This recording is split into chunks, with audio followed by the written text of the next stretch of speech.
नमस्कार साहेब.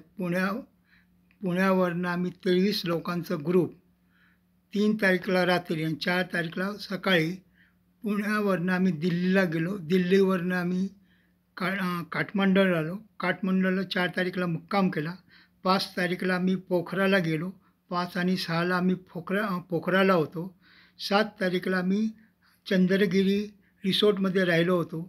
8 तारीखला आम्ही 8 तारीखला चंद्रगिरी रिसॉर्टवरनं निघून आम्ही काठमांडूला पोचलो आणि रस्त्यातच आम्हाला कर्फ्यूचा त्रास झाला. तर बसमध्ये आम्ही रस्त्यामध्ये उतरलो आणि हॉटेलपर्यंत आम्ही चालत गेलो. त्यानंतर 8, 9 आणि 10 आम्ही हॉटेलमध्येच राहिलो आणि 10 तारीखची आमची पुण्याची येण्याची तिकीट होती. म्हणजे दिल्लीची तिकीट होती आणि दिल्लीवरनं पुण्याची तिकीट होती. तर आम्ही एअरपोर्टवर पोचू शकलो ना, फ्लाईट रद्द झाल्यामुळं. आम्ही 23 लोकं आहे आणि 23मध्ये 21 लोकं सिनियर सिटिझन आहे आणि बाकी आम्ही हॉटेल राहिलेलो आहे आणि सगळे वयस्कर असल्यामुळं आम्हाला हे मार्गदर्शन करावं आणि आम्हाला मदत करावी. नमस्कार साहेब.